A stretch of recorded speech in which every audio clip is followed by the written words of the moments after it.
नमस्कार, स्वागत आप सभी का। आपके साथ मैं हूं पुनीत और यह है 2023 की महाभारत, जहां पर सभी दल अपनी अपनी ताकत पूरी तरीके से झोंक दे रहे हैं, क्योंकि साल है चुनावी और चुनावी साल में महाभारत में कौन मारेगा बाजी यह भी बताएंगे। लेकिन उससे पहले महाभारत की खबरें बता रहे हैं। एआईसीसी की बैठक में बड़ा ऐलान किया जा सकता है। रायपुर में एआईसीसी की बैठक होने वाली है और इसमें बड़ा ऐलान किया जा सकता है। मध्य प्रदेश कांग्रेस अध्यक्ष की घोषणा हो सकती है। 24 फरवरी को दरअसल ऑल इंडिया कांग्रेस कमेटी का राष्ट्रीय अधिवेशन रखा गया है। राजधानी रायपुर, छत्तीसगढ़ की राजधानी रायपुर, यहां पर अधिवेशन है और इसमें डेलीगेट्स आ रहे हैं। 15,000 से ज्यादा डेलीगेट्स पहुंचने वाले हैं। एआईसीसी कार्य समिति को चुनने के लिए डेलीगेट्स की सूची भी जारी कर दी गई है और 99 डेलीगेट्स की यह लिस्ट जारी की गई है। 21 सदस्यीय कार्य समिति चुनी जानी है, तो इसीलिए यह बड़ा ऐलान हो सकता है। इसलिए खबर आई है एआईसीसी को लेकर, यह बड़ी खबर आ रही है और एमपी कांग्रेस अध्यक्ष की भी घोषणा की जा सकती है। 24 फरवरी को दरअसल राष्ट्रीय अधिवेशन राजधानी रायपुर में होने जा रहा है, छत्तीसगढ़ की राजधानी रायपुर में, और इसके लिए बड़ी तैयारी चल रही है। 15,000 डेलीगेट्स इसमें पहुंचने वाले हैं और ये जानकारी आ रही है कि जो बैठक हो रही है, होने जा रही है रायपुर में, इसमें मध्य प्रदेश को लेकर भी बड़ा फैसला हो सकता है, क्योंकि मध्य प्रदेश छत्तीसगढ़ दोनों ही जगहों पर होना है चुनाव। विधानसभा का चुनाव होना है, प्रदेश की सरकार का चुनाव होना है और ऐसे में दोनों जगहों के संगठन को लेकर बड़ी खबर या बड़ा फैसला हो सकता है। खासतौर पर मध्य प्रदेश कांग्रेस अध्यक्ष की घोषणा हो सकती है। 24 फरवरी को दरअसल एआईसीसी का राष्ट्रीय अधिवेशन है, इसकी शुरुआत हो जाएगी और इसके लिए तमाम सदस्य जो हैं अभी से लगे हुए हैं, पूरी कोशिश कर रहे हैं वहां पर। और इस बीच एक नई सियासत ने छत्तीसगढ़ में जन्म ले लिया है कि ईडी ने कुछ जगहों पर कार्रवाई की है कांग्रेस के नेताओं पर, और कांग्रेस का यह आरोप है कि अधिवेशन को कहीं ना कहीं प्रभावित करने के लिए, क्योंकि जिनके यहां छापे पड़े हैं वो महत्वपूर्ण जिम्मेदारियां उनको अधिवेशन की मिली हुई है।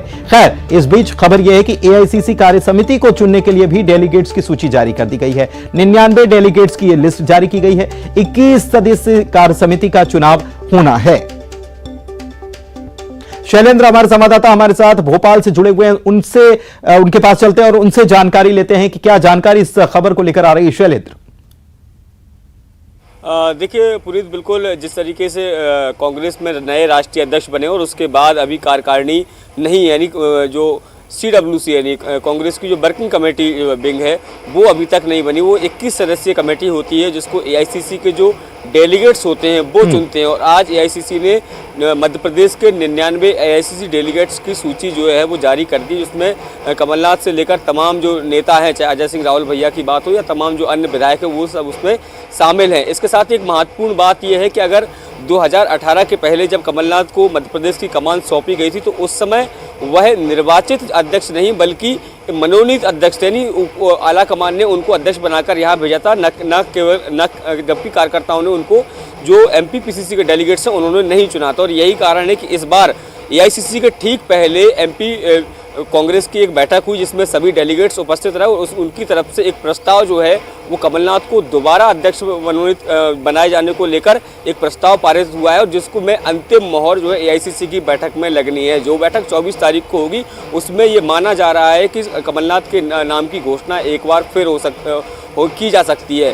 पहले चूंकि वो जो मनोनीत थे, लेकिन इस बार वो निर्वाचित अध्यक्ष के तौर पर काबिज होंगे। जी बिल्कुल, मतलब ये शैलेंद्र, ये हम मान लें कि 24 तारीख को जो अधिवेशन होने जा रहा है रायपुर में, वहां केवल एक मुहर लगाने वाला काम होना है, क्योंकि आप बता रहे हैं कि इसके पहले ही डेलीगेट जो है वो तय कर चुके हैं कि कमलनाथ को अध्यक्ष बनाया जाए, सर्वसम्मति जाहिर कर चुके हैं। बिल्कुल, निश्चित तौर पर जिस तरीके से पिछले दिनों भोपाल में एक बड़ी बैठक आयोजित की गई थी जिसमें सभी पीसीसी के डेलीगेट्स हैं वो शामिल हुए थे, तो सभी लोगों ने सर्वसहमति से एक प्रस्ताव जो है वो तैयार किया है और उस पर कमलनाथ के नाम पर जो है मोहर लग चुकी है। चूँकि आधिकारिक तौर पर एआईसीसी की बैठक में ही उसका निर्णय होना होता है और यही कारण है कि केवल एक औपचारिकता भर इसे कही जा सकती है, केवल औपचारिकता भर है। और उसको जब एआईसीसी की बैठक होगी तो उसमें कमलनाथ के नाम पर एआईसीसी की मोहर लग जाएगी और आधिकारिक तौर पर वो एक बार फिर एमपी कांग्रेस के नए अध्यक्ष के तौर पर काम करना शुरू कर देंगे। जी ठीक है। और इस बीच जो जिला अध्यक्षों की नियुक्ति को लेकर जो मध्य प्रदेश कांग्रेस में बवाल मचा हुआ है, उसके बारे में क्या खबर? देखिए बिल्कुल निश्चित जिस तरीके से लगातार जो अल्पसंख्यक जो विभाग है उसकी नियुक्तियों को लेकर जिस तरीके से कल शिकायत भी पीसीसी चीफ तक पहुंची थी और वो कहीं ना कहीं जो ये बता रही थी कि कांग्रेस में सब कुछ ठीक ठाक नहीं चल रहा है। इसके साथ ही जिस तरीके से कुछ जिला अध्यक्षों को लगातार बदलने की सुगबुगाहट भी चल रही है। पहले उनको बदला जाना था, लेकिन राहुल गांधी की भारत जोड़ो यात्रा के चलते उसे टाल दिया गया था। लेकिन अब ये माना जा रहा है कि कमलनाथ की जब दोबारा ताजपोशी हो जाएगी एआईसीसी की बैठक के बाद, वो जब वापस आएंगे तो कई जिले ऐसे हैं जहां पर जिलाध्यक्ष बदले जाने, खासकर वो जिलाध्यक्ष जिनकी निष्क्रियता जो है वो संगठन के लिहाज से देखने को मिल रही है, और जहां या ये कहें कि 2018 का हो या 20 के चुनाव में जहां पर कांग्रेस बेहतर परफॉर्म नहीं कर पाई थी, ऐसे जिलाध्यक्षों पर गाज गिरना जो है तय मानी जा रही है। जी चलिए, बहुत शुक्रिया आपका इस जानकारी के लिए शैलेंद्र। बढ़ते हैं अगली खबर की तरफ। कांग्रेस की बात करें तो कांग्रेस में अपनी ही पार्टी पर सवाल उठाना कांग्रेस नेताओं के लिए कुछ नया नहीं है। भले ही कांग्रेस के कुछ नेता इसे लोकतंत्र करार देते हो, लेकिन कांग्रेस की कार्यप्रणाली को लेकर अब कांग्रेस विधायक लक्ष्मण सिंह ने फिर से सवाल उठाए। वैसे भी सवाल उठाते रहे लक्ष्मण सिंह, तो इसी के लिए जाने भी जाते हैं कांग्रेस में ही। लक्ष्मण सिंह ने ट्वीट किया है और लिखा है कि समूचे विपक्ष की एकता की चर्चा जोरों पर है, लेकिन जब तक बैठकर कॉमन मिनिमम प्रोग्राम तैयार नहीं किया जाएगा, परिणाम निकलकर नहीं आने वाले। केवल आलोचना कर हम वोट नहीं ले सकते हैं। अब इस ट्वीट पर सियासत गर्मा गई, यानी अपनी ही पार्टी को आईना दिखाया है कि हम एक हैं, हम एक हैं। ये कहने से काम नहीं चलेगा, बल्कि हमको एक कॉमन मिनिमम प्रोग्राम तय करना होगा और उसके आधार पर हम वोट ले सकते हैं। केवल आरोप लगाकर, आलोचना करके वोट हम हासिल नहीं कर सकते। खरी खरी बोल दी, खरी खरी लिख दी। लक्ष्मण सिंह ने अपनी ही पार्टी के नेताओं को यह बताया है कि ये हमको करना होगा। अगर हम ये नहीं करेंगे तो हमको वोट भी नहीं ले पाएंगे। केवल आलोचना के बल पर हम वोट नहीं ले सकते। और एकता, विपक्ष की एकता की चर्चा जोरों पर है कि इतने दल एक हैं, लेकिन कॉमन मिनिमम प्रोग्राम का क्या वो है? वो तो है ही नहीं। इसी को लेकर उन्होंने कहा कि आलोचना के रास्ते वोट नहीं मिल पाएगा, सियासत और सत्ता की सीढ़ी नहीं चढ़ पाएंगे। कांग्रेस पार्टी ने संगठन को मजबूत करके जिस तरीके से 2018 में हमने चुनाव लड़ा है, ठीक उसी तरीके से संगठन को मजबूत करते हुए हम 2023 का चुनाव जीतने जा रहे हैं। और यही कारण है कि भारतीय जनता पार्टी अब आलोचना पर उतर गई है। माननीय दिग्विजय सिंह पूरे 230 विधानसभाओं पर जा रहे हैं तो भाजपा ने आलोचना करना शुरू कर दी। माननीय कमलनाथ जी के दौरे शुरू हो गए हैं, हर जगह कमलनाथ जी पहुंच रहे हैं, भाजपा ने आलोचना शुरू कर दी। तो भारतीय जनता पार्टी का काम केवल कांग्रेस की आलोचना करना रह गया है, कांग्रेस के बड़े नेताओं की आलोचना करना रह गया है। यही बात उन्होंने अपने ट्वीट के माध्यम से कही है। लक्ष्मण सिंह जी, कई बार बेबाकी से सही बात की जाती है। वास्तविक में अभी कांग्रेस और विपक्ष का जो काम है, वो मोदी सरकार हो चाहे शिवराज सिंह चौहान जी की सरकार हो, सरकार को क्रिटिसाइज करना। आपको सकारात्मक कुछ देना पड़ेगा समाज को। आपको एक ऐसा अपना एक एजेंडा सेट करके देना पड़ेगा जिसपे जनता आपको विश्वास कर सके। परंतु अभी नेतृत्व की कमी है कांग्रेस में।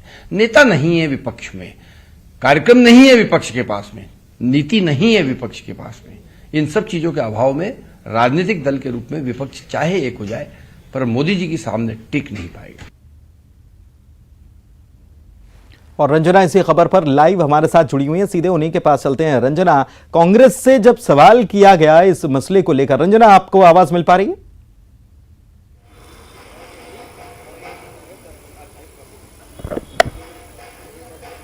रंजना आप सुन पा रही हैं? आवाज नहीं आ रही एंकर। ठीक है, आवाज नहीं पहुंच पा रही है। कोशिश कीजिए कि रंजना से संपर्क हो जाए।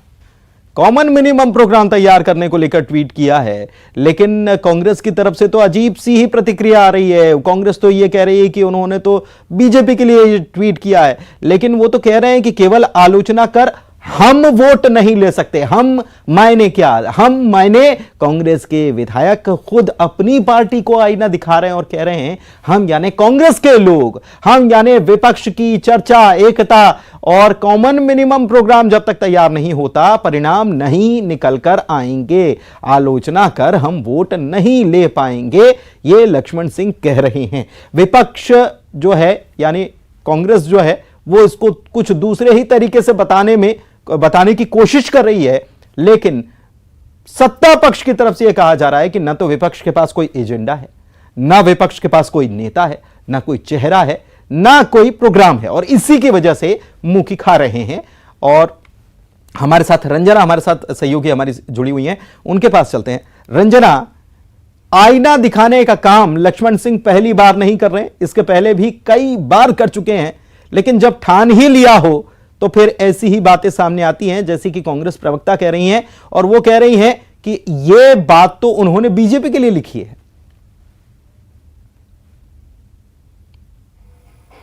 जी पुनीत, बिल्कुल जिस तरीके से जो कांग्रेस नेता हैं लक्ष्मण सिंह, उन्होंने अपनी ही पार्टी को लेकर सवाल खड़े किए हैं, जिसमें विपक्ष की एकता को लेकर उन्होंने कहा है कि विपक्ष जिस तरीके से एकजुट है और वहां पर तमाम जो काम है एकजुटता के साथ किए जा रहे हैं, ऐसे में अपनी पार्टी पर उन्होंने निशाना साधा है। भले ही कांग्रेस के जो नेता हैं इस बात को भले ही इग्नोर करने की कोशिश करें, लेकिन कुल मिलाकर उन्होंने अपनी ही पार्टी और एकजुटता को लेकर कई तरह के सवाल खड़े किए हैं, जिसमें यही कहा है कि विपक्ष और खास करके भारतीय जनता पार्टी जो है वो पूरी तरह से अनुशासित और एकजुट नजर आ रही है। और यही वजह है कि सीएम शिवराज सिंह चौहान का जो लोकप्रियता का ग्राफ है अब तक जस का तस है, इतने सालों के बाद भी जनता के बीच उनकी लोकप्रियता अभी भी बनी हुई है। ऐसे में जो विपक्ष है उसकी जो कांग्रेस पार्टी है उसको पूरी तरह से एकजुट होना होगा, और अंदर जिस तरीके से गुटबाजी है, जिस तरीके से अनुशासन नजर नहीं आ रहा है, उन कमियों को दूर करना होगा। तभी आने वाले चुनाव में साल 2023 में विपक्ष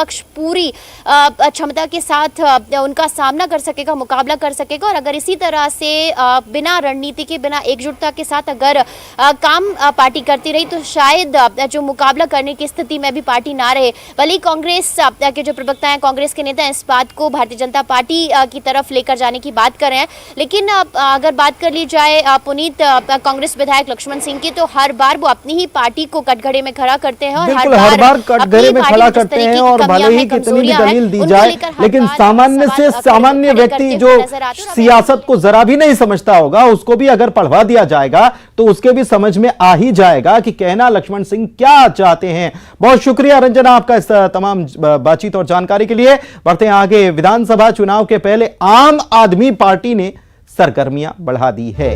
आम आदमी पार्टी का कार्यकर्ता सम्मेलन होने जा रहा है। 5 मार्च को रायपुर में एक कार्यकर्ता सम्मेलन आयोजित किया गया है और दिल्ली के मुख्यमंत्री अरविंद केजरीवाल इसमें शामिल होने जा रहे हैं। पंजाब के मुख्यमंत्री भगवंत मान भी शामिल होने जा रहे हैं, यानी कि बड़ा कार्यक्रम है। पहले 19 मार्च को यह कार्यकर्ता सम्मेलन होना था, लेकिन अब तो इसकी तारीख पहले कर दी गई है 5 मार्च को। अशरफ हमारे संवाददाता हमारे साथ दिल्ली से जुड़े हुए हैं, उनसे बात करते हैं। अशरफ, दिल्ली की ताकत रायपुर में झोंकी जाएगी और पंजाब की ताकत भी रायपुर में झोंकी जाएगी, क्योंकि चुनाव आ रहा है। मध्य प्रदेश, छत्तीसगढ़ दोनों में ताकत पूरी लगाने वाली आम आदमी पार्टी। बिल्कुल पुनीत, इसी वजह से मुख्यमंत्री, दिल्ली के मुख्यमंत्री अरविंद केजरीवाल और पंजाब के मुख्यमंत्री भगवंत मान 5 तारीख को रायपुर आ रहे हैं। इनको यहाँ पर अपनी वो दावेदारी पेश कर रहे हैं और बता रहे हैं कि दोनों राज्यों में, मध्य प्रदेश हो या छत्तीसगढ़, तो यहाँ पर कांग्रेस और बीजेपी ने ही आपस में लूटपाट मचा रखी है, विकास नहीं कर रखे हैं। तो इन्हीं सब मुद्दों को लेकर वो जनता के बीच में जाएं, क्योंकि इस साल के आखिर में विधानसभा चुनाव है और विधानसभा चुनाव में अपनी मजबूती से दावेदारी पेश करने के लिए और अपनी एक तरह से कहा जाए कि शक्ति प्रदर्शन करने के लिए अरविंद केजरीवाल 5 तारीख को रायपुर में कार्यकर्ता सम्मेलन करेंगे और यहीं से वो एक संदेश देना चाहेंगे कि हमारी क्या स्थिति है, हम किन मुद्दों पर जनता के बीच में जाते हैं और हमारी लड़ाई किन के साथ है। वो साफ कहेंगे कि हमारी लड़ाई कांग्रेस और बीजेपी के साथ है। हम जनता को, जैसा दिल्ली का मॉडल है वो उसको जनता के सामने रखेंगे, पंजाब के मॉडल को सामने रखेंगे। जी पुनीत, बहुत शुक्रिया अशरफ आपका इस जानकारी के लिए। इससे पहले वैसे छत्तीसगढ़ में ऐसा नहीं है कि आम आदमी पार्टी नहीं है, आम आदमी पार्टी ने चुनाव भी लड़ा था, विधानसभा में प्रत्याशी भी उतारे थे, लेकिन इस बार जितने जोर शोर से आ रही है, पिछली बार ऐसा देखने को नहीं मिल रहा था। इस बार तो केजरीवाल खुद पहुंच रहे हैं। बढ़ते आगे। 2023 के चुनाव को लेकर अब दोनों ही दल चुनावी मोड में आने लगे हैं। चुनाव की तारीखों का ऐलान दूर है, लेकिन जनता और नेताओं के बीच चुनावी सुगबुगाहट देखी जा रही है।